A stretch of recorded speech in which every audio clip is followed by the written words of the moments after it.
What's going on, guys? JB Lion back with another video, and today this is the game review for England vs Croatia. Like we always say before any video, if you're new around here, or if you enjoy this video at least, hit the like button. If you're new around here, hit the sub button. If you want to know when I upload, hit the bell icon, and let's just get into this game review. This is the new Chelsea shirt. I absolutely love it. I don't know what the hate is around it. Let me see if I can stand up to show you a better view. I don't really understand what the hate is around it. I am wearing my Pingu pyjama bottoms. But I don't get what the hate is around it. I think it's absolutely gorgeous. I am a fan of the collared shirt. I know a lot of people aren't, but I am. I think it looks really smart and I actually like it a lot. But that's digressing from what the video is about. Today we're doing England vs Croatia, the game review, and yes, what an absolute stonker it was. Yes, where do we even start? Obviously, a lot of hype around the game. I saw so many, like, what do you call it, like, montage videos of England before, and it was just getting me ever so hyped all day. I was at work all day, but I was just looking forward to it so much for us to finally kick off our World Cup, and we did in style. First half was a bit ropey. The main sort of pointer, and I think most people's pointers were the fact that our defence is absolutely abhorrent and awful. Obviously, we scored early on. We got a penalty given to us, blatant penalty given away by Modric, which is very unlike him, which Kane took, missed, but and then obviously keeper came off the line early, and Guardiola was in the box also. He then took it again and he did score, which is absolutely amazing. So that made it 1-0. But then Croatia did reply with an absolute thunderbolt from their player, an absolute cracking strike into top left corner. Pickford did get a hand to it, but not much he can do about it. Then we did do the Arsenal FC. Obviously, all season long we've been moaning about Arsenal corners, but Declan Rice has an absolute delivery on him. Whipped it in, Harry Kane, one of the top strikers in the world at the moment, all alone in the middle of the box, and heads it in to make it 2-1. And then right before half-time, Croatia do some lovely play. Striker knocks it down into another striker and he scores, which made it 2-2 at half-time.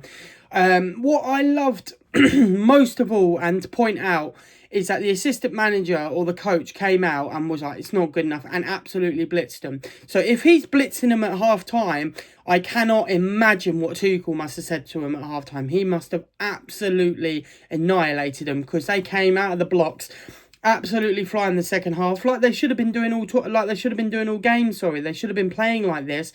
And yeah, straight out the second half, Jude Bellingham taking on an absolute run and finishing absolutely lovely to make it 3-2. And then later on in the half, made some substitutions, bring on Saka, bring Rashford on, fresh legs across the board. And Rashford did take his chance and made it 4-2, which, I think people were saying, oh, that scoreline's flattering, but it's not. England played very well. Croatia did get very lucky. Second half especially, we could have at least been 5-6 up, but we didn't.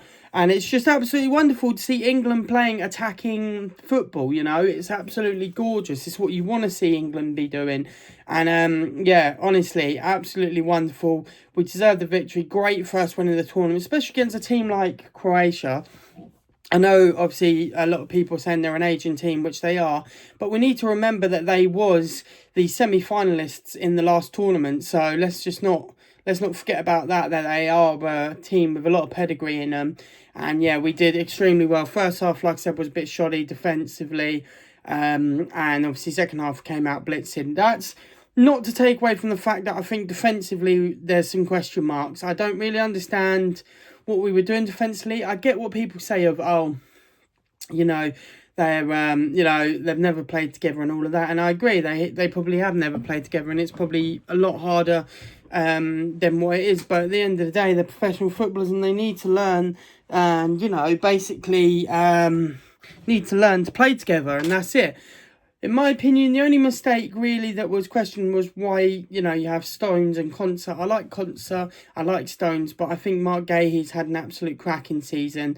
So I'm not too sure why he's not starting. Obviously, Reece James and Nico O'Reilly, very bit crumbly, and obviously poor Pickford having to play with his feet. He ain't a goalkeeper who's played with his feet, so I don't know why we're forcing him to do it.